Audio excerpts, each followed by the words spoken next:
Waiswa Mufumbiro gwe tulina nayo olunaku olwaleero ngono mmyuka wa mwogezi wa kibiina kya National Unity Platform waliwo ensonga eziri mu kibiina kya National Unity Platform abaka ba Parliament tulaba bongera okudduka mu kibiina kino nga beeyunira ekisinde kya MK buzibu ki obuliwo balina obukwakkulizo obw'enjawulo bwe babateekako balemesezza ekibiina mu lugube nti baagala kufuna nsimbi balemereddwa emirimu gyabwe bajjanga bannanfuusi bajja balina ebigendererwa byabwe kaali katego babatega ekibiina kya National Unity Platform oba waliwo ensonga endala waliwo n'ebirala ebigenda mu ggwanga olwaleero nti poliisi ya Uganda yavuddeyo n'erabula bannayuganda nti waliwo abatujju bagenda kukuba eggwanga lino nga bagenda kukuba amasomero bagenda kukuba ebivvulu bagenda kukuba mu butale bagenda kukuba za arcade so abantu balina okwebereramu kati nga twagala Waiswa Mufumbiro atubuulire ku butuufu bw'ensonga zino bava mu NUP nga bagenda beeyuna ekisinde kya MK nga bagamba oli balaba yayina amasannyalaze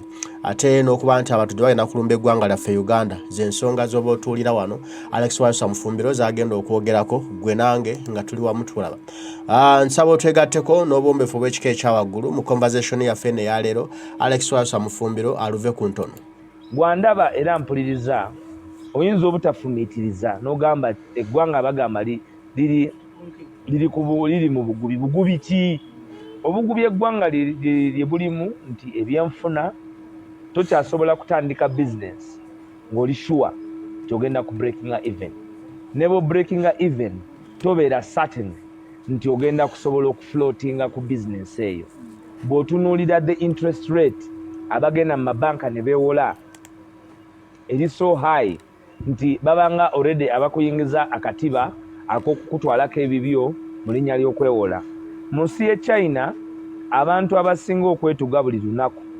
abachina beetuga nnyo ensonga ebeetugisa gavumenti yabateerawo enkola y'okwewola naye ng'erina strict liability mu kuzzaayo kye weewoze kakati buli afiirwa ssente ezo nga tosobola zikola kizisasula amaliriza akoze eki yeetuze ne wano mu Uganda the criminality associated with okufuna ssente ezo nnene era eri waggulu nnyo so ezo ensonga ez'ebyenfuna ensonga ez'ebyenjigiriza nabadde ndaba mu lupapula lwa Daily Monitor article ya Colonel Dr. Kazibwe Bashiru ng'amenya expenditure nti enowe omwana bamuspendingako omutwalo gumu 12,000 n'ezigwamu ogwa dola okusoma Rwanda spendinga dola 5.7 ku mwana okusoma Kenya spendinga dola dozeze Kenya zibadde 3.7 naye Uganda spendinga $5 ampuliriza gwe mutwalo nga gumu n'ekitundu omwaka gwe buli mwana wa UPE bamuspendingako $5 a year kakati bw'oba ogenda kutunuulira productivity y'omwana oyo resource envelope yo nge developing a human resource omwana oyo akyasobola okukula nga bali abalala kubanga ya district ya government bwe bamwana emitaddemu $2.5 omwaka kitegeeza nti omwana owa private asasule $2 buli taamu tebayinza competinga we wamu. It takes an extraordinary child to come and compete with such a status quo. Bye bituleeta wano ffe kubanga toyina wojja kukisanga walala woyina kikiwalingira okujjako nga you are talking about where decisions are made. Where decisions are made is government. Yes, the struggle we have is to have an opportunity at the decision-making table to give priority to this nation, which priority has not been given on the measures.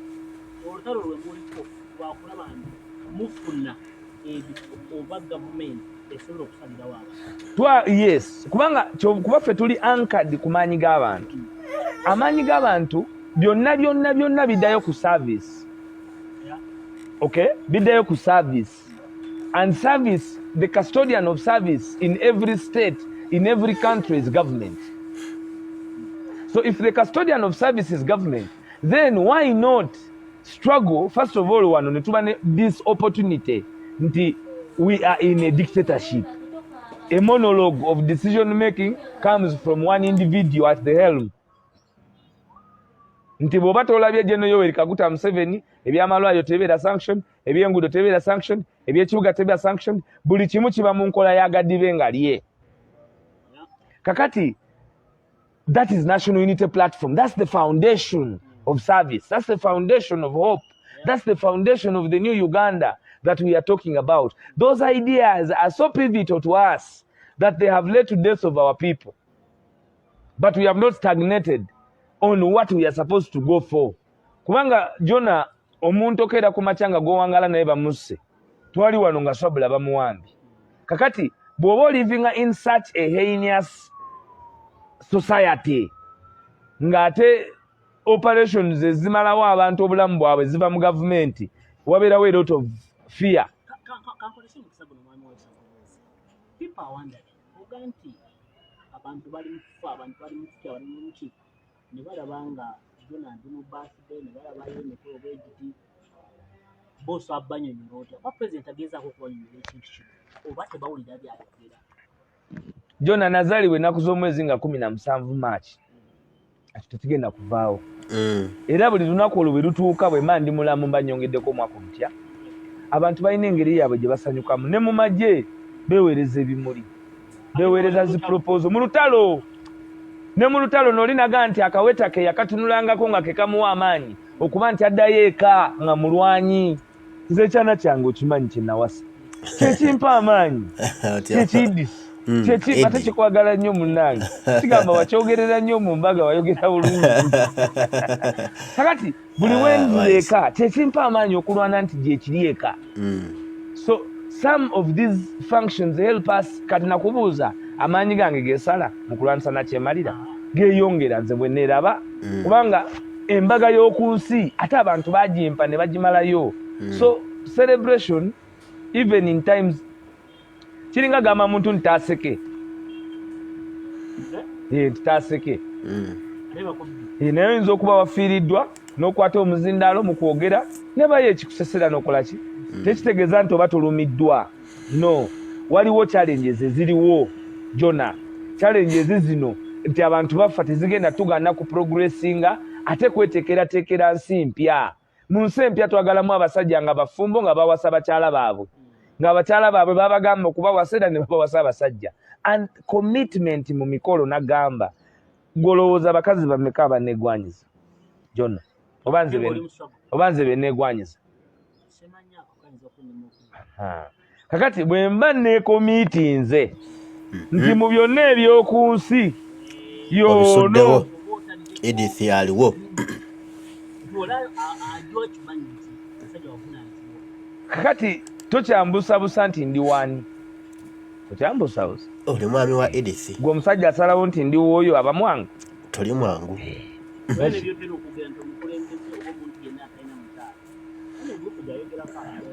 Olaba gwe bwe weesimbawo fedda nga bwe weesimbawo nga basooka kubuuza mukyalawo. Kubanga leadership begins with family.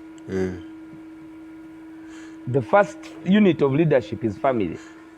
Kati oba tusobola kumanaginga family ng'oli myaka 5 myaka 6 ate onaamanaginga otya abantu abangi oba wamanaginga ki? Nga tomanaginze mwana tomanaginze mukazi. Kubanga n'okubifuna nabyo nti olina omukazi olina abaana obalabirira obeera nabo bukulembeze.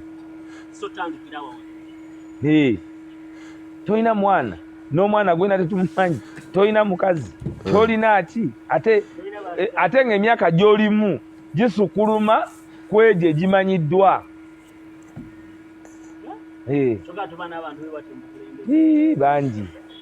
Bangi nga bo balinda walina mwandu beeyambisa baabafu. Mungambanye eno esaawa epulogulaamu eno kyetegeeza nti buno bwe buvunaanyizibwa bwe andaba n'awuliriza kano ke kadde ffenna okwekemba okwekamwana okulaba nti twemaamulako obwannakyemalira nga tetwekkiriranyiza ku ebyo bye tukkiririzaamu. Kubanga abantu abamu wakati mu kulwanyisa nakyemalira otandika okubawulira nga batandise okwekkiriranya tetulina kwekiriranya. Era eno yessaawa okulaba nti ffenna tuyimukiramu wamu twetawuluzeeko obwannakyemalira. You cannot afford to live under this dictatorship, not for today, not for tomorrow. What about that? Amawanga agendawo gavumenti abalayibwa ensonga z'ebyokwerinda ddala nnyo oba pillars tugenza okutuukawo ng'ekasese abatamanyi ŋŋamba bazinzeeko ekisolo ky'essomero bata abantu abasukka maana baabayisa tugenza okutuuka ng'amasasi mu kibuga Kampala ne mu Luganda muntu balibwira omuntu n'abugwa amasasi naaka tugenza okutuukawo nga mundu zifuse mu in fact akwante ekyekalamoja kyanjawulo kuba wali abakuumaddembe b'ekola tukimanyi bali nyingi bantu ekalamoja basasi so nga omwogezi oba omumyuka w'omuntu ekibiina kya national platform eggwanga lino mulinaku stake kuba mwakwasa mu buyinza mufuna ki kyogamba bannayuganda. First of all, buli lwe batulabula bannayuganda ne batugamba twebeereremu nga ffe bannayuganda kidifeatinga my mind. Eggwanga Uganda lye limu ku mawanga mu nsi musemazinga wa Africa erisinga okusaasaanya ssente nnyingi mu mbalira yaayo ku byokwerinda. Eky'omukisa omubi, ssente ezo zireka tezikola buvunaanyizibwa bwazo. Kuba mu ssente zino mubeeramu okuketta, mubeeramu okuteeka mu nkola okuziyiza ebiyinza okujja olwa mitima emibi egy'abantu, mubeeramu n'okudevelopinga capacity y'abo ababa bamagye ag'eggwanga.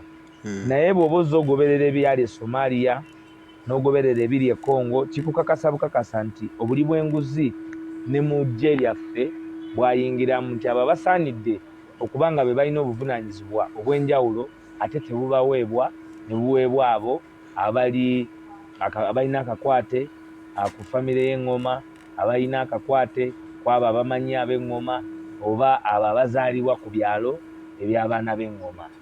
Kakati bw'oba nga institution ya security ogitaddemu nepotism, secretarianism, discrimination, segregation, kitegeeza nti you no longer have a professional force. And once you no longer have a professional force, obeera prone to criminality. Obeera prone to criminality both from within and without. Kubanga wabeerawo omuwaatwa ogw'ebyokwerinda. Abasirikale tebasasula bulungi. Kyagulanyi yabagamba His Excellency Robert Kyagulanyi yabagamba nti buli musirikale yali wakufuna miliyoni etya. Ne bagamba tesoboka. Leero bagamba nti balina funa mmeka. Kati nabo gye bakola ki? Ffe ekyenjawulo ntwakiraba dda. Kuba omukulembeze tobiraba kati. A leader must be visionary. You must be able to see today and project the future.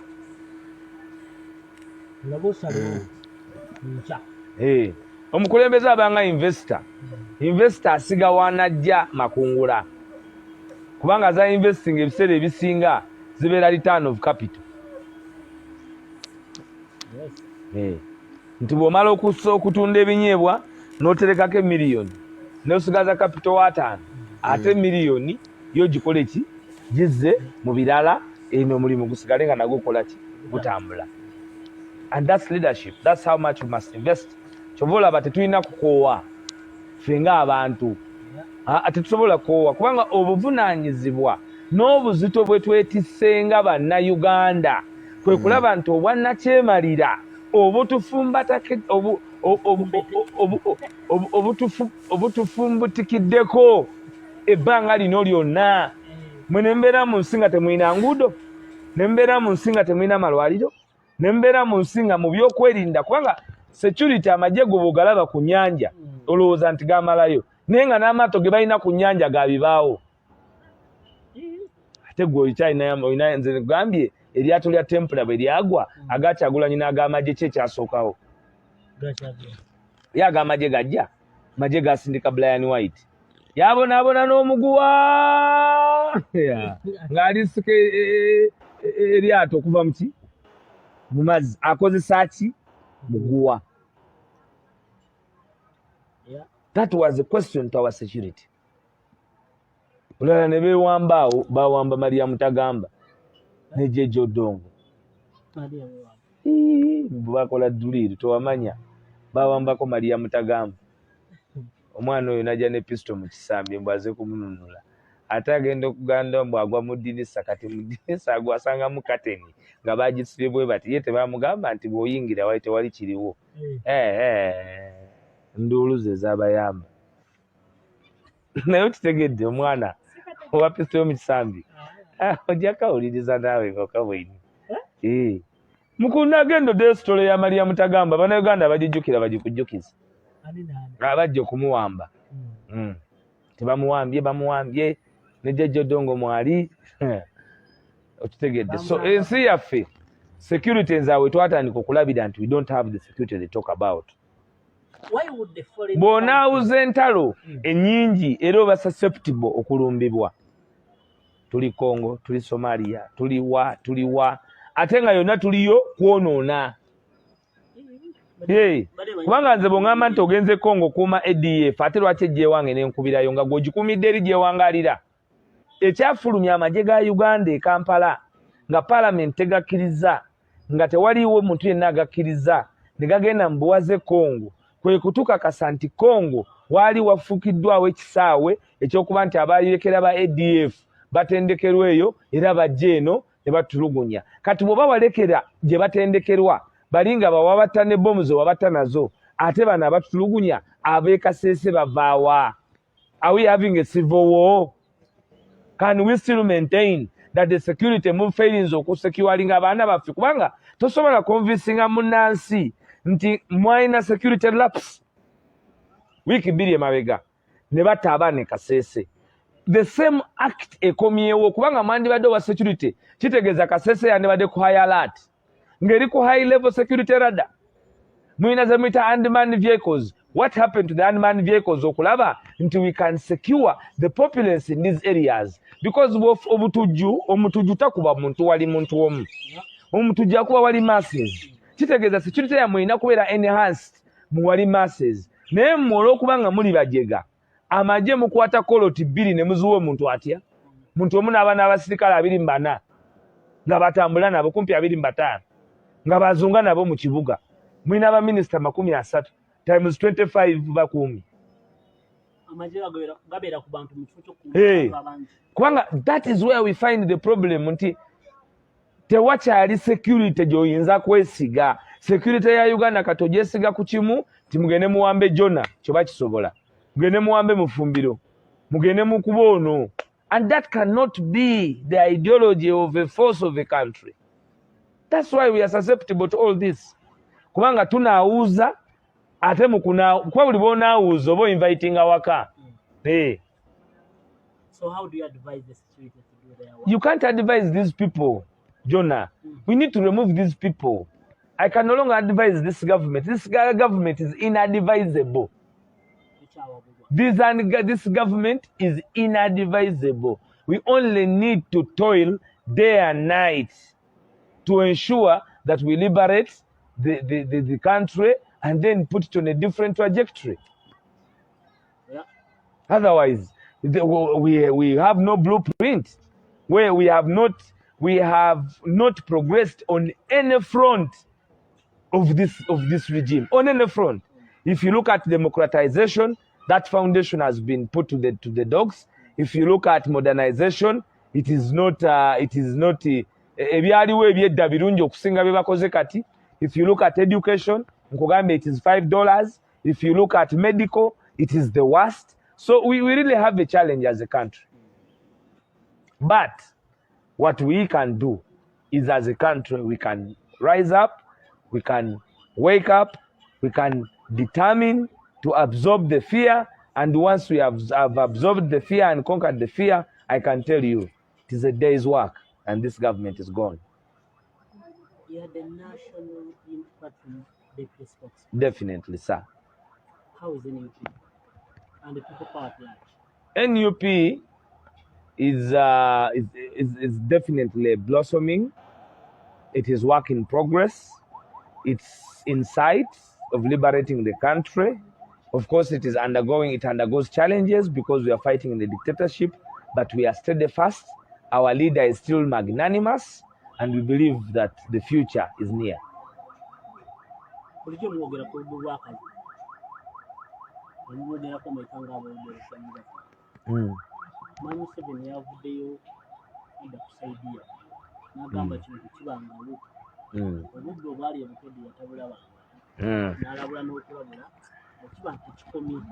In fact, Mubaruwa yagambye nti NRM oba government eno komya obubbi obubadde obwa opposition nabo batandise busikira ekyo Mukaaku General Museveni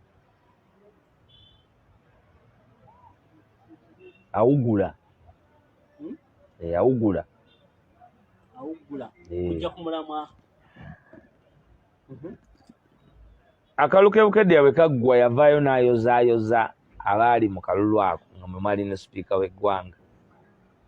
Lwaki mu bbaluwa eyo yamubuuse nga yali ow'amaanyi ennyo mu kuteekateeka akalulu ako? Lwaki mu bbaluwa eyo teyataddeko nti anoonyerezebweko? Jeno Yoweri Kaguta Museveni yayozaayoza sipiika okwenyigira butereevu mu kalukebukeddeya n'okubawaliza out gye baafuna. Anti nze nkugambye bigambo bya Jeno weolese Jeno, so ebyo kyengaye nti awugula. Ate mulungi nnyo okwesa Bannayuganda okulwana entalo ze. Tayinza okuba mu lutalo then n'aluddiza mu Bannayuganda. Anti ye is a beneficial of the same process. Kyagulanyi teyakola consultation. Okay? Mukola consultation basiba abantu, bakuba abantu. Onfuna bulungi. Kyagulanyi teyakola tebamukiriza kola campaign ku nomination day. On nomination day, His Excellency Robert Kyagulanyi was abducted from the nomination ground. Mu maaso g'akakiiko k'ebyokulonda. By who? By government, by the regime, by the state, by anarchy, by impunity, by byabakama. Ate yali organizer okuwamba. Kwa bamuwambira ku Electoral Commission. Powa bamuletera mbigere. Muntu omu gwe baleeta nga tebafuddeeko ye mawu kuba ye waabwe. Ye n'abasirikale n'agamba oli nti abafuna ggulo limu. Yasalawo n'abamufuna nti I want Opio, I want Odong, I want Okech, I want Okero. Ye yeerondera. Yalina opportunity yasaba. Balina okukolera. Banyankulaga. Kakati tosobola kuba mu circumstances bwezityo Jona. Gwomanyi kyebayita presidential candidate okumuwamba on the day of nomination. Ensonga emu lwaki Nubian Lee y'omu ku ba nominating Bobi Wine. Kubanga waliwo olukwe olw'okugula nominator oba okumutta. NRA yalina olukwe lw'okutemula oba okugulirira agenda okunominatinga Bobi. Anti bw'ajjayo oba tobeera candidate. Yakunominating okubeera candidate. Ate ewaani Tamongo bakozesa nominator ne proposer okujjamu candidate yali agenda okuwangula akalukebukedde ya Jessica Apio. 2021 pinjogerako siriad Anita Amonge no parliament alina kubaluzira kubanga nkugambye yakwatagana ne byabakama ne badinominating omuntu. So the move started long. Kakati bw'aba yabikola mu kaluluke owakanya otya kano nti yabikola ng'erinnya eryo lyennyini gwe General Museveni walizza n'otugamba nti yakoze ekyetaagisa ng'okuwangula akalukebukeddeya. Okay? Ekyokubiri, you are beneficiary of this fraud, General Museveni. Kyogamba akalukebukede yakasinzaako ekayunga ke wagamba nti NRM yesalawo ani azisse gwe ne bozina laundi me yagamba ne bozina laundi meka nti ye yasalawo akoze eki asinza okuzina ye yesaba zinyi gwe ne bozina essaawa asimanyi paka ku makya ye yasalawo ani asinza okukola ki ye musazi w'empaka z'abazinyi ye yeteeka ku level y'abazinyi ekayunga yagamba ne bozina paka ku makya bozina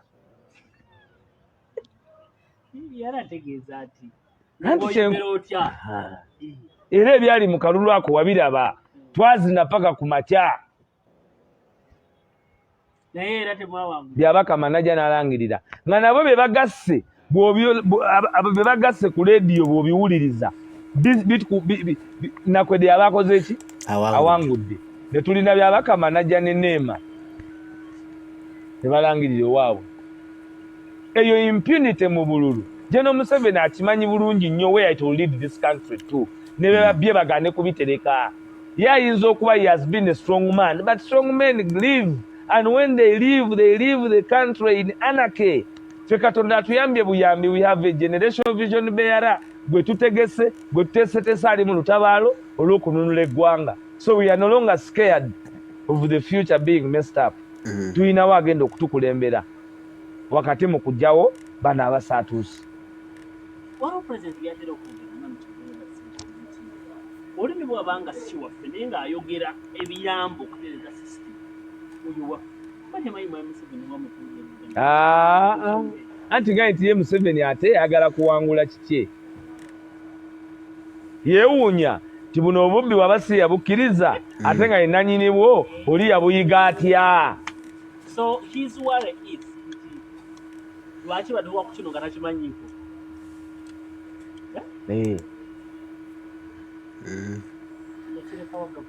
gavumenti yagwa ekyo nakikukoba aidi mu mwaddo bonkana n'olulimi bw'abakoba ebintu mwenda bikoba ebeero duzi lule eno yaggwaira esuntumaire tusigaire kuba ife twekembe ng'abana Uganda tubinga ogugavu gwagwaira guzira mpiya guzira blueprint igwanga wetambulira guzira kyeririna buli omu ali bwawo buli bali kulya tamwegenda agemye ku kino agemye ku kire if abanansi we the citizenry should take the center responsibility of overcoming and overwhelming the fear and stand for what is right to liberate our country.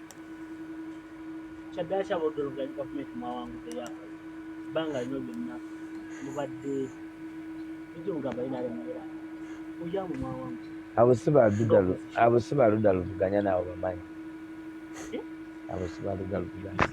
UPC era walabyako nanga ayogera n'abasirikale within yadde government versus government. Gwe teweewuunya nti abaffe babakwata ekiro, teweewuunya nti bayulidama nti babaganya wantu wonna.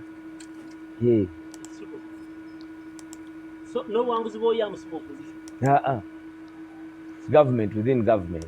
Ate waliwo endagaano eyatontabaala nga siri kutabaala just walabye nga tetuukiriziddwa eyo yamu eya UPC.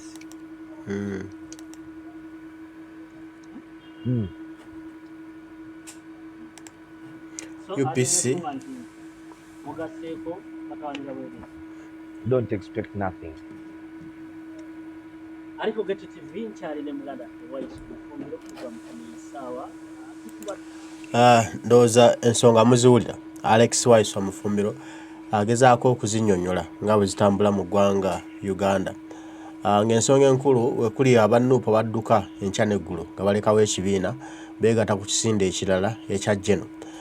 Ne okuba nti waliwo ensonga ezaateereddwa mu mawulire poliisi ya Uganda nti waliwo abatujju abagenda okulumba eggwanga Uganda bakube amasomero bakube ebivvulu bakube za arcade bakube obutale batte abantu ne basaba bannayuganda mwebeereremu. Bino Waiswa Alex Mufumbiro agamba kutiisatiisa bannansi kubateeka ku bunkenke buli olukedde naye nga waliwo ekigendererwa lwaki Mwai Museveni akola ebintu nga bino. Alex Waiswa Mufumbiro agamba nti ensonga ezabaddemu oyamu akalulu ke twakavaamu akabaddeyo tewali ssuubi likalimu kubanga eyalangiriddwa muna UPC bebamu ne NRM oyinza okugamba UPC NRM beerangiridde so toyinza kugamba mbu nno waliwo ekyamaanyi ekyabaddewo era buli oli bwe yeerabira kitukosa naye ate kituwa obuvumu. We are disappointed but not shocked. You are disappointed but not shocked. Kubanga abantu baweereddwa omukisa. Wano ku kibiina kyaffe abantu bagamba nti ffe tuli bannakyemalira. Naye ebingi bye tutakola. Tetuvangayo gamba nti abo abatukoze bwetu mbakuba amayinja. Abo abakoze bwe muti mbaboole mabaala. Abo abakoze bwe muti mbakole bwe muti. Naye kyobola abantu waliwo ne yajja n'agamba nti ate munankola ki?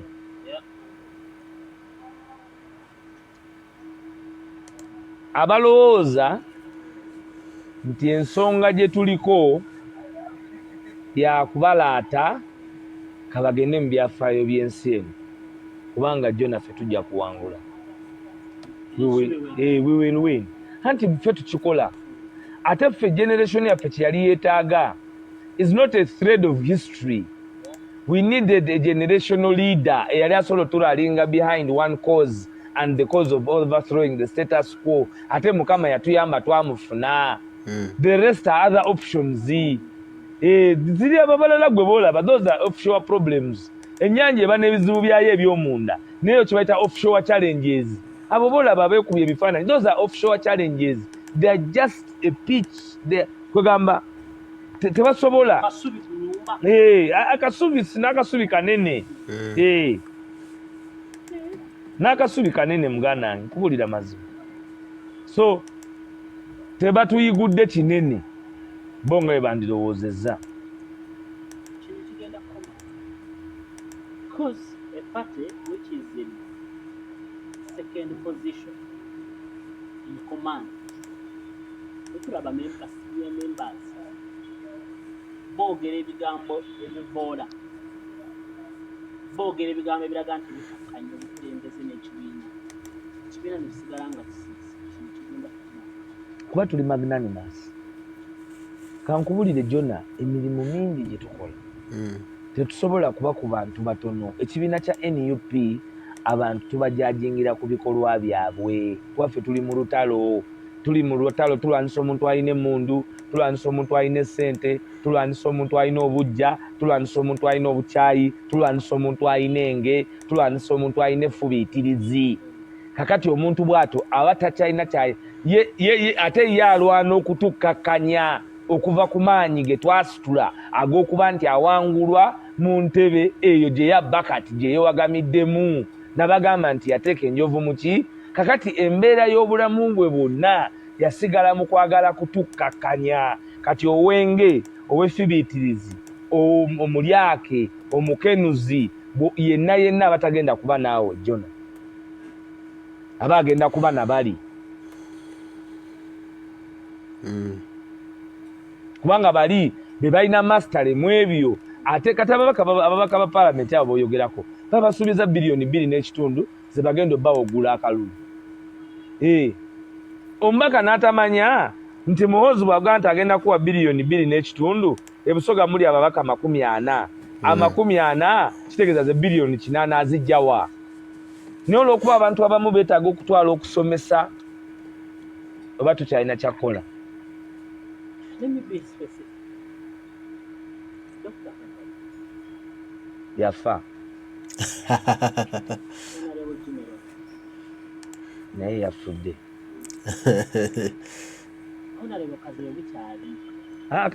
Kazibwe akugamba nti yo waali.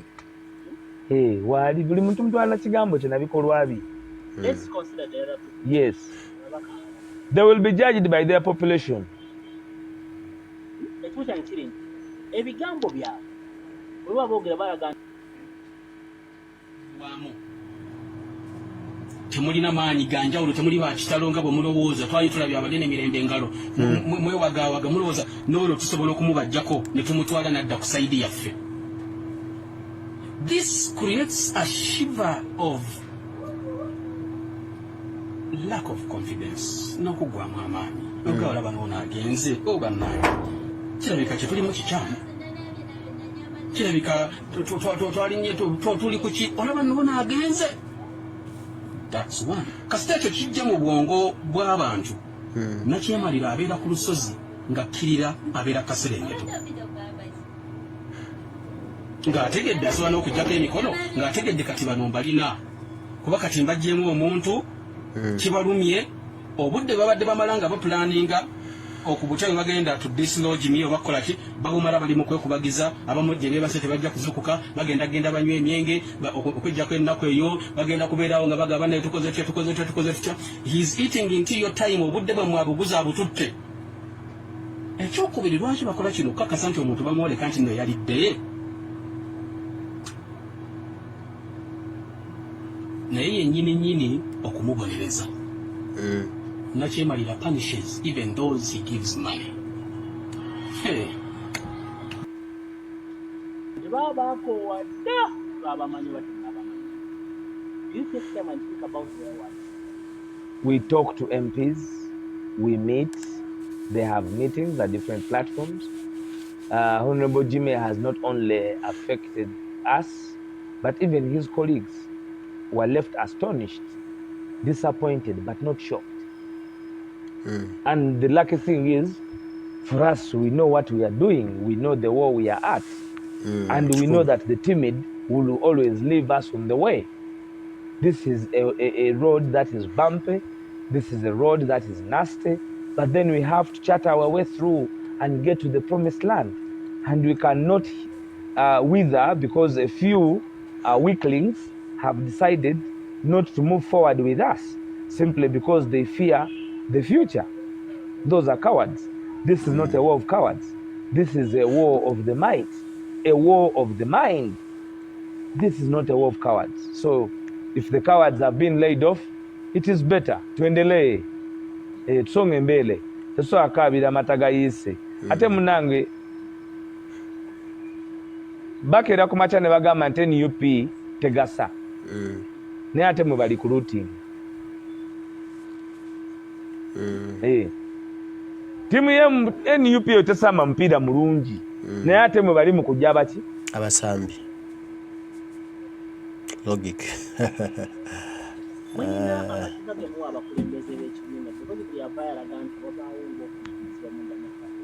Ekibiina kyaffe kyatondebwawo okujjako nakyemalira era kituufu tekikulemberwa nga bibiina birala. Kikulemberwa ku musingi gw'okujjako bwa nakyemalira. Kyova olaba omumu abamu batendewaliddwa ne bava ku ennono bamaliriza nga ate balina nakyemalira kubanga wano tulina bye tutasaagiramu. Weewali enkola eriweera esobola okukipingira abantu mu check. Kyova olaba buli avuddeyo n'ali ebigambo bye tuba ne mechanism emumanya era tuba twamutadda.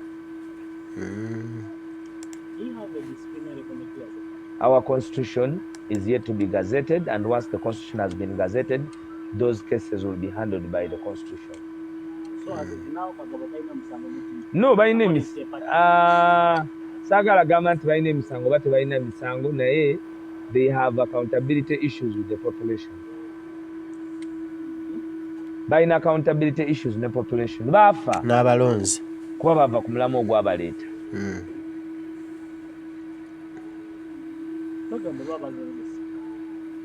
When do we see an NUP leader against the how far?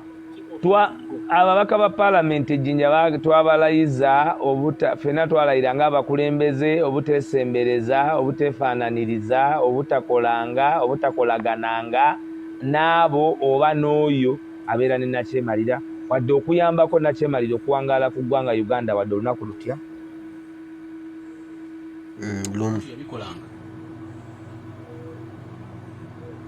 tajja tebeera ki one okulaga bw'obadde nabo mu kumuzoganya oba mu kumuvuganya nti ono ali maite ali waggulu wammwe era mmwe temuli impenetrable temuli kisenge kitasobola kuyingirwamu temulina maanyi ganjawulo temuli bakitalo nga bwe mulowooza twali tulabye abagenda emirembe engalo mwewagaawaga mulowooza n'olwo tusobola okumubajjako ne tumutwala n'adda ku sayidi yaffe This creates a shiver of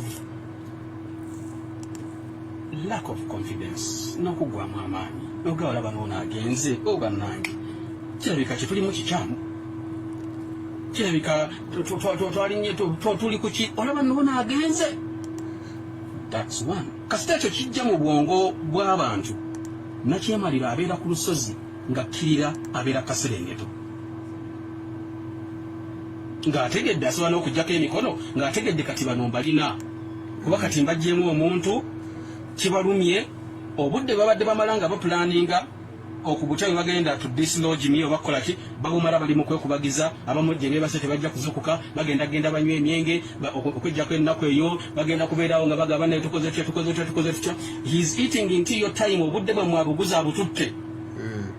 Ekyokubiri lwaki bakola kino kakasa nti omuntu bamwoleka nti nno yalidde.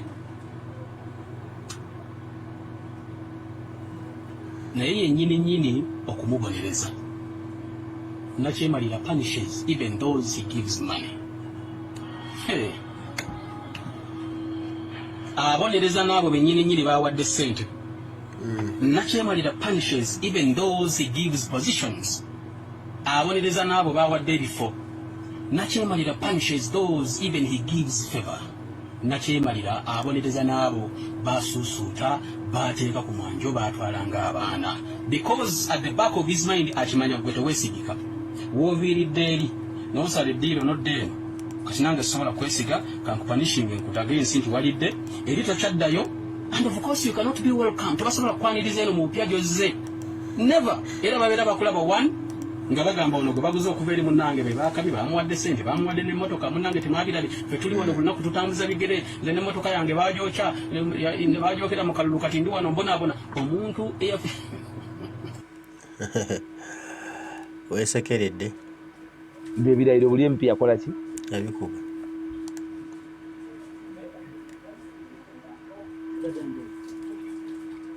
esigadde kati aba akunyumiza mboozi. Ebigambo eri abo abasigaddewo abakulembeze ku ntundu y'eby'enjawulo n'abawagizi kuko mulimu abalabika nga baweddemu amaanyi bale bababaka baabwe mu lukya boogera ebigambo ebikikinika eri kate n'obukulembeze.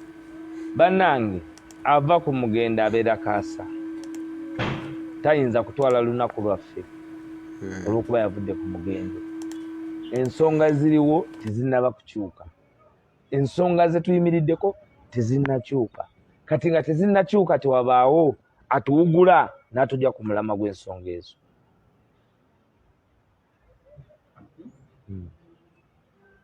Ekikulu ensonga nazikunyonyodde kujja ku Mwai Museveni. N'akasibe ne mukubira ku baali bataliiba mu mukati oba mu ntuuko power. Tulina abantu batandika nabo mu power. Naye pati bwe yajja abamu ne bagenda. Abalala baasigalawo afuta kugaba kaadi. Naye kafuna bala ne bagenda. Balabika nga batali basoma. Kugeza mwami Mukaaku azaayogera ebintu bingi ensonga z'ekibiina ezitambuzibwamu. Era nga temusobola kumujja ku wafonda ba emikulu wa power. Naye simusanyufu n'enkampa ye mubakubira ku kasibi nemwogera ne mubeebuuzaako. Jona munnamawulire onoonyereza Mukaaku wano mu Uganda ali ku amnesty. Is a political fugitive. Maliriza nti kati Mukaaku ali ku amnesty. Njagala Kageto TV mukimanyi. Ekyokubiri mwabawuliriza Mukaaku mwe beneewuunya. Amnesty yajjanga political fugitive nga bamudeportinze okuva e Bungereza. Najja wano kubanga yalina emisango gya treason gye baali beetekako ne F7 n'assigning endagaano y'okusonyiwagana tutambulire wamu.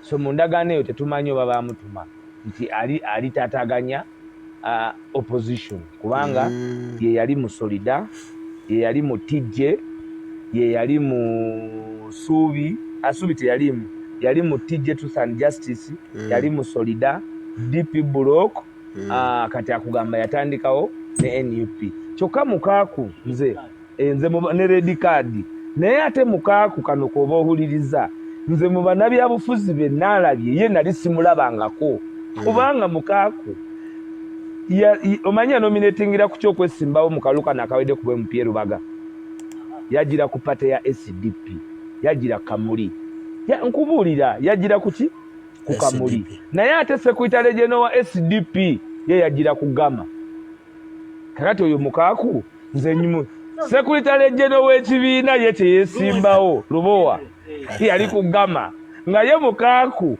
Lubowa wa Gama musayiningidde ki Kamuli kakati nze oyo munnabyabufuzi bwatyo pate ina simbo ya Kamuli so Secretary General yawa Mukaaku akamuli yene yewe Gama naye kati goyo Mukaaku abamuntu nga naye tumunyumya abawuliriza n'abalaba gwe nzikiriza kati okitegedde kakati yoyo Mukaaku kakati nze bwe muwuliriza mwaba muwuliriza nti kubanga bannamawulire baffe abakyaza abantu bo babakyaza wizi nga tebanoonyereza nze nkugambye Mukaaku yesimbirawo Kamuli Kamuli k'SDP naye ng'ate amuwadde akamuli agidde ku Gama awo nze siyinza oyo musajja ayina ebizibu bw'ava mu NUP agenda mu SDP naye Secretary General wa SDP yagira ku Gama teyagira Kamuli ekyo mateeka kikirizibwa pate tewa nasimbe era kati Mukaaku mulina omubuuza kuba nze kati nziŋŋamba eki so kati nze oyo omwami kwolwo lwe namuteeka muki ne mmanya nti yeno entegeera yeeyo ebintu ekyokubiri bamaze emyaka 2 nga bali mu byabufuzi ebijjako Museveni fe abaakajja tubalemeserezaawa naye be babadde abasumbuyi ate bingi bye tumanyi naye ffe bitayogera Mukama Katonda abankuumira Bageto TV naye ng'owa Kamuli yagira ku Gama sebo shewe ayina ensonga z'atakanya nazo ngaki agamba waliwo byatategeera tayinza mutambuza yemi owe Gama nga Secretary agamba speed mwagisala mwine bye mwakanyako byatala ye ali mu PFT ali mu red card twasemba mulaba nga red card gyatandise ye y'amaanyi yakomawa kati gwe lwaki nze oyagala njogerera ebyalewa red card nga bwe yatandika people power yatandikawo red card yakomawa agamba ayinamu omukono bwe njagala nno nkubulire weegenderezanga nnyo abantu abatali successful okuba naawe mu bizinesi yonna gy'omanyi tegenda kuba successful ate totyanga kubata bw'oba obalabye yaŋŋamba akumanyi nze kati Mukaaku alina emyaka 6 nze aba mmanyiddewa yamala emyaka 2 ng'ali mu buwaŋŋanguse bwe yakomawo yali ne Museveni mu Amnesty nze mba mumanyiddewa Jona sibangako naye nedda totulungatta naye nange mulaba nga bw'omulaba mumanyi nga bw'omumanyi singa mbadde manyi adresi nti alina waabeera wemanyi nandigenze waabeera naye omuntu atalina waabeera talina waabeera talina nze nkwadde miliyoni njagala ndirodiwe kati yavaawo kujja mu Kampala gwe va ku nsi eno muganda wange va ku nsi eno va ku nsi eno omuntu eyesimba kuba presidential candidate kati ng'ali kuba kansala sooka omuleke aba afunye ebizibu bingi edimu gyona bakoberamu alooza ati ensi eno nange omusaadde oyo abonaabona oyo olowooza okubayira ng'obayira wano wabayira wale wabayira wale kiba kyange mumuleke ali frustrated era abamu bwe naali frustrated mumuleke omusajja gwoyogerako alesoba bw'aba ayogera ebintu abeere akulaga nti alina bwino abeere talina bwino akulaga nti agoberera buli kimu ekigenda mu maaso mulimba abo abasajja balimba mbamanyi balimba era be baali balimba Uganda ebbanga lyonna naye era ffe Katonda yatuyamba twafuna Kyagulanyi abo mwandibalabye mmwe mwandibalabye ate society eba n'ensonga lwaki omuntu emulijectinga. Oyo kimanyi nti eri Rubaga abaana bamutwala nabo gisi mufungize, ffe twamutwala nabo nga si mufungize, ffe banyiga tunyigira bwerere bali tuli ne Alex Waiswa Mufumbiro mumyuka wa mwogezi wa National Unity Platform. Twogera ku nsonga enkulu eziri mu ggwanga Uganda. Twogedde ku bakubaka ba NUP abasazewo okuva mu kibiina ne bagenda ne begatta ku kibiina kya Geno. Ko wamu n'abo abavaayo gamba nti poliisi yavuddeyo netegeeza nti waliwo obutujju obugenda okutuuka ku ggwanga Uganda nga n'olwekyo bannayuganda musaanye mwebeereremu. Kati ensonga gye tuliko ne Alex Waiswa Mufumbiro eri nti Mukaaku Lubega agamba yatandikawo people power our power era nti ayagala afune accountability ey'ensimbi ekibiina kya NUP kyezifuna mbu Mwai Museveni awa NUP ensimbi mpitirivu era nti bano bava ku mulamwa struggle tekyagenda mu maaso yazingama. Kati Mukaaku agamba walina okubaawo ekikolebwa struggle eddemu egende mu maaso. Alex Waiswa Mufumbiro abuuza ti ba Mukaaku abadde mu struggle eno emyaka 2 baba akajja abatunaaza na myaka 5 balemesa batya abasajja bakulu abo struggle yabo gitwala mu maaso babasibye magulu babakoze eki lwaki tebagenda mu maaso ne struggle yabwe ne bano aba NUP people power nga bakola ebyabwe. Agamba Alex Waiswa Mufumbiro nti omukulu Lubega Mukaaku ne banne bakola nabo babamanyi era babamanyiiko bingi. Omulimu ogwabwe gwa kwonoona gwa kulemesa bannayuganda kutufuna nkyukakyuka mu ggwanga Uganda. Mbu era Mwai Mukaaku ono ali ku amnesty. Mwai Museveni bakola endagaano naye mbu baali balina emisango egy'obutujju kati Mwai Museveni n'amusonyiwa n'olwekyo ali wano ku mmase ya Mwai Museveni era y'ensonga lwaki akola ebyo byakola ye nga Mwami Mukaaku kubanga Mwai Museveni yamuwa obuddamu yamuyirawo akabiri asobole okukomawo mu ggwanga Uganda naye teyandibadde takomawo. Abuuzizza nti bwe nange waliwo w'omanyi Mwai Mukaaku wasula oba kale omanyi landlord we gwasasula nti asula ku nnyumba za gundi. Gamba Mukaaku tetusaanye mumalirako budde kuba nti talina wasula talina nnyumba ate nti ne people power gyali mu kwesibako nti yagitandikawo yandibadde agyesonyiwa kuba ensi yonna ekimanyi Mukaaku twasemba okumulaba ng'aguddewo ekisinde ekipya ne Kano Dr. Kizza Besigye ekisinde ekyo kye baatuuma red card. Ate ali mu kubuuza red card yaddawa red card ekola ddi. Baatugamba buli gw'osanga ng'omuwa red card bwepisu buli gw'osanga omuwa red card n'effirimbi bwepisuru buli gw'osanga omuwa red card bwepisusu. Kati Alex Waiswa Mufumbiro abuuza red card yaddawa emirimu gyayo gikola ddi. Ninagyo yagizingamya era NUP ye yagenda mu red card nezingamya emirimu gyabwe bo be bali mu kwezingamiza emirimu gyabwe bo kennyini. In fact kadi yali ya Mukaaku naye abeerubaga be baagaana nti twala eri sekyeyombekedde yali fatugumira bwerere vuma beerubaga ffe kati ffe tuyinza obutamwagaliza oyo omusajja tetusobola ne bwe bamulanga y'empigi nti alemedde mu luumu emu era ffe twagenda tumugjayo empigi ffe tuli bantu be tetusobola Mukaaku waffe nedda pozi nga waliwo biiru ya loogi gye tamanyi naye nga Mukaaku waffe leka naawe wama Mukaaku oli waffe nnyo oli waffe nga temuyitako mugaali yajjira kamuli aye ng'ate sigyali kugama naye gwe ekyo kitegedde yajjira kamuli bwe kati naye ng'akamuwadde ate ali kugama layi mu tegedde ng'owesigoye kati electoral commission ebibaleeta anti yagawo omulimu ono nannyini kibiina yali tayinza kugira kamuli nga naye amanye ekibiina kwagira tewali pungulu naye nga Mukaaku namugamba gwe kyoyagala kiikyo naye nze ndikugamba akati oyo Mukaaku gumuwulirize naye nga naye oli yagira bw'omanyi okwesiga ekibiina naye nga bananyini kyo tebakyesiga kati gweyo Mukaaku niya gy'alina ogimanyi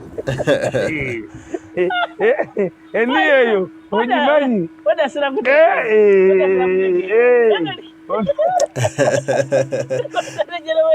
Yagira kugama mukibiina yagira kugama akati Mukaaku namugamba kibiina kyange kibiina tafuna we jangu oba oyagala ne bamuwa akamuli kakati nze ne manya nti Mukaaku bambi ye ku levo ye yonna eyokutegeeza Ogumiikiriza. era nange sikayali nange mugumiikiriza kubanga ekyo kya World Cup okitegedde Ango ekyokulabirako muwuliriza oba atugoberera ku TV. Mwami Kyagulanyi president wa NUP. Bukyenkya naga NUP tempanguza. N'agifuluma jona najja nangamba mwami Kyagulanyi omanyi ngenda Kasambya. Nanga umbrella hii. Gobo wetageti. Gatondo aina yakalala ali kusawa. Yanga agendera olwo yanominating akamuliyete yatawana secretary general yagenda kugamba. Eshegera nibo barabakande anyway. Era nze kati abantu bwe batyo mbenze mbagambe ki. Mu bakandidate ba SDP. Mukaaku yomu. Secretary general talimu. Ne ali kugama. Chembuza talimu mbayiro. Talimu. Kigambo kinene. Kati yoyo Mukaaku. Ndeka tumalize wetu. Lwaki Waiswa? Buli wamu Waiswa. Waiswa. Gobera kaba muko anabyafuza amu tebali comfortable nawo. Ninze Waiswa nti. Ni mawulira aba. Mufumbiro. Nze Waiswa. Munange lwaki gwi? Kubanga nze. Nze Waiswa nkola ne Kyagulanyi na twayiseeko dda. Sebogamba. Twayiseeko ki? Twayiseeko. No, ekiriwo nti nze ndi mu center of reply olwa office. Balowooza nti wonnumba oba olumbye ekibiina. Naye ate nze baate balumba Waiswa. Naye nze ate munnaye I am up for the task. Okujjako nakyemalira nze niwe banduulusa ne bwe bakola batya ne bwe bampita mannya ki kasita biba byakujjako nakyemalira nze mba wendi era nja kubeerawo nnyo kubanga era nze gwe balina okwogerako kubanga ndi kulwanisa nakyemalira ate aboogera nti Waiswa bakola ne nakyemalira so kimpa okukkiriza nti omulimu gukola bulungi era mbatuusaako bulungi obubaka mu time era nga balina obufuna ate nze sigenda kuvaawo kati wendi era nkyaliwo era nkyaweereza bannayuganda paka nga bannayuganda bagambye Waiswa ate kati kola guli naye bampa gwakwanukula nsonga gwakwanja nsonga era siri gutiitirira bawozaano kudde twasembayo okwogera nga ali omukwano gwo baawa omulimu naye sibalabanga mu bbinkana Samuel yanga asinziire ng'osinziire eno tebamwanjiranga okoba ono w'empala ey'omumwoyo ey'omumwoyo oidi guno n'omwoyo so ye empala agisibire n'omumwoyo owa radio call one aina radio call just we are suffering from inferiority complex suffering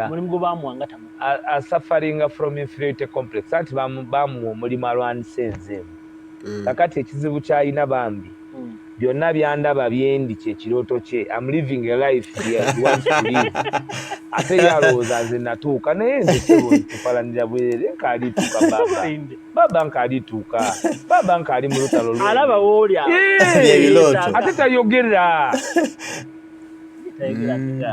ensaalwa obujja anti ye alaba nti eno nze nemesezza byalina okuba te nange saamanya Kyagulanyi gye yanzija kati nzanvumira bwereere omusajja eyo kubanga nze sinze ye nze Waiswa ye yakola ku lediyo emyaka kumpi 10 n'akola ku TV esinga obunene kale kati yagwa nadda ku ntoneta tasasula bulungi naye era kwali nange naye musaasire bambi musajja wattu bw'atyo bw'ali kyokka ku TV kwakolera fe twagikola oyo wanti oyo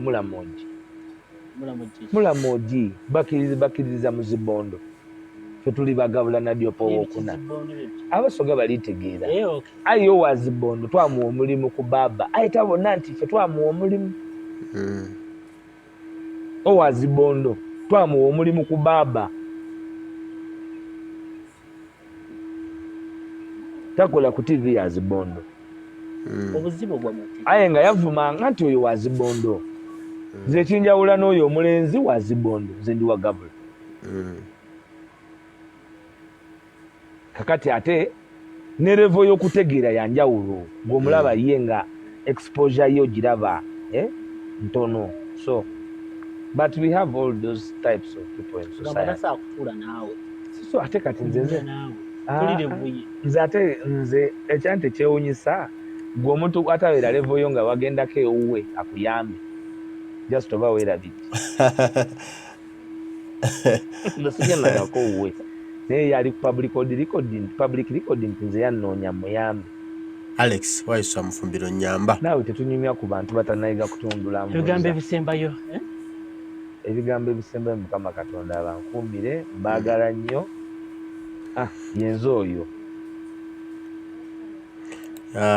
mazima ddala ye Alex Waiswa Mufumbiro mumyuka wa mwogezi wa kibiina kya National Unity Platform gwe tubali naye olwaleero nga twogera ku nsonga ez'enjawulo eziri mu ggwanga Uganda, ensonga azisosowaza bulungi era azanjuluzza bulungi. Nsubira bitegedde era bikuyingidde mbongo. Tubadde n'ensonga zituba twogerako zibadde 3. Ensonga ya bomu, polisi yavuddeyo n'erabula bannayuganda nti abatujju ba ADF bagenda kukuba eggwanga Uganda era nga mitundu ebigenda okukubwa mulimu amasomero, mulimu kilabu abagenda mbivulu, mulimu obutale, mulimu shopping mall arcades, bonna bigenda kubwa. Tinolekyo musanye mwebereremu taxi parks, bus, byonna mwotambulira beera vigilant kubanga abatujju bakyayinza okukuba bomu. Kali bye twali twogerako ne Alex Waiswa Mufumbiro era ng'ensonga zino naye azoogeddeko n'agamba kino poliisi erimu kikozesa kuteeka just fear mu bannayuganda, kubateekamu katengo, kubatiisatiisa. N'abuuza ekibuuzo nti naye aba ADF be baani, bo bali luddawa? Nga mukama waabwe bamukwata ali luzira ate kijja kitya nga ate bakyalumba era bakyalina amaanyi mangi ate nga America bwe yajja wano okufeffetta ba ADF bamalawo ate Jamiru mukulu government ya Uganda yamukwata ne muteeka mu nkumi. Ate one day Jamiru mukulu yasembayo kutibwa mu kooti yavayo n'abyogera kaaterunye ng'omusezi agula essya nti ngenda kulirako bantu bange. Bwe yategeeza nti Mwai Museveni ne government ye bebadde bateekamu ensimbi okulaba nga tukola obulumbaganyi ku ggwanga lya Uganda kulw'ebigendererwa bye. Olunaku okuva lwe yayogera ebyo na Jamiru mukulu taddangamu kuleetebwa mu kooti yonna. Ebibuuzo nebeerawo nga bingi, question mark ate bitaddibwamu. Ensonga endala ey'okubiri gye tubali twogerako ebadde yaabo bannakibiina kya National Unity Platform oba People Power, abaka ba Parliament abongera okuvaayo nga baabulira ekibiina nga beesogga ekisinde kya Geno MK nga bagamba nti Nuupu basuffocatinga, Nuupu tebawa mirembe, Nuupu yava ku mulamwa, Nuupu terina lugendo. N'olwekyo oli asobola okubayamba era oli asobola okubafunira obuyambi okuyamba ebitundu byabwe bye byakulembera. Naye ekibuuzo kyange kiri nti walinawo abakulembeze bangi abakulembera bali mu Parliament nga ba National Resistance Movement nga ba NRM. Simanyi oba ebitundu ebyo bye bisinga enkulaakulana era bye bisinga obulungi mu ggwanga Uganda. Simanyi mba njagala kutereezebwamu kuba gwe bw'ovaayo ng'oli wa National Unity Platform n'ogamba weegasse ku NRM kubanga ejja okuwa obuweereza okutuusa eri abantu bo. Naye ate n'oteebuuza nti naye waliwo ekyegeegwa bonna abakulemberayo ba NRM. Waliyo mu northern parts ezirimu aba NRM ne speaker Nita Amongi gyakukiikirira wa NRM ye wasinga okuba enkulaakulana ey'omuggundu nga teriiyo. Kati gwoba olina garanti ki nti gwogenda kuba wanjawulo kubali b'osanzeeyo. Ensonga endala gye tumaliriza nayo ebadde ya musajja mukulu Lubega Mukaaku. Eno Alex Waiswa Mufumbiro ategeezezza eggwanga nti Lubega Mukaaku ebyo ebibi nti ali ku asylum asylum ndoza kyecho nti Mwai Museveni yamuwa ebipapula bwe yali alina emisango wano egy'obutujju bwe yali akyabera mu ggwanga lya Bungereza n'olwekyo ne bafuna enzikiriziganya gye baatukagana ne Mwai Museveni n'akomawo wano era ali wansi wa mikono gya Mwai Museveni yamuwa support yamuwa ekyokulya yamuwa ekyokulabirira nti kati tayinza kubanga ayogera ebirungi eri struggle nti ate totumanyi oba n'ebyo byayogera Mwai Museveni ayinza okuba yabimutuma nga bye bimu ebiri mu ndagaano gye baakola nti tontabaala nga siri kutabaala naye bw'olabanga ekibiina kyonna ekiri organized kiyingiremu okidisorganizing kubanga tutegeezezza yaliko mutije Truth and Justice n'agicyankalanya yaliko mu Democratic Party n'agicyankalanya yaliko musijje n'agicyankalanya kati ate najja nayingira ne mu DP block nayo n'agicyankalanya yali atandise okwagala okucyankalanya People Power Noop ne bafuumuula empale ne bamugamba ddayo tuviire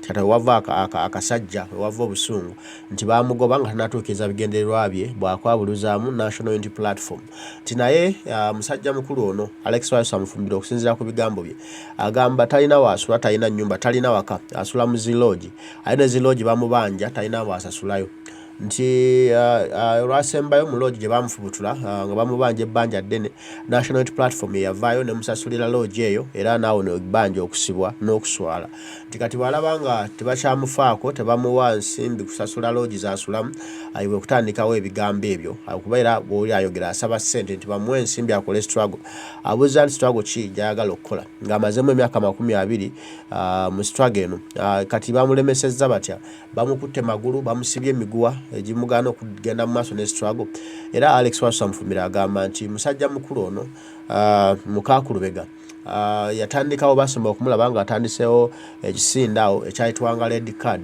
era nga bagamba nti buli gwosanze muwe red card bw'osanga Mwai Museveni muwe red card bw'osanga omuntu yenna gwotakiziganya naye muwe red card paka nga gavumenti red card ejja kujja gavumenti ya Mwai Museveni mu ntebe era nti ekyali kibaleese bo nga aba red card nga balaba era Nuupu People Power mbweweddemu amaanyi okuva lwe yajja lwe bagikwasa obukulembeze mbu abantu tebakyekalakaasa twakyabawo kakyaka no konna mu kibuga mbu ate bo nga baali babikola n'olwekyo nga baagala babiddemu kati simanya ani yabagaana eyabasiba empale n'abagala temuddamu kwekalakaasa era abuuzizza Waiswa Mufumbiro red card yakomawa ebigendererwa byayo byali ki era ani yabirinnyamu era Nuupu ne Bobi Wine be babirinnyamu kale ebibuuzo bingi ate nga ansa ntono naye nga ensonga zonna zinnyonnyodde bulungi Waiswa Mufumbiro gwe tubali naye olwaleero mwogezi wa National Unity Platform era nga myuka Joel Ssenyonyi ebyange nange bwe bityo bibadde naye nsaba Omukama abankuumire mwenna ababaddeko mwebale kutwagala mwebale kubangawo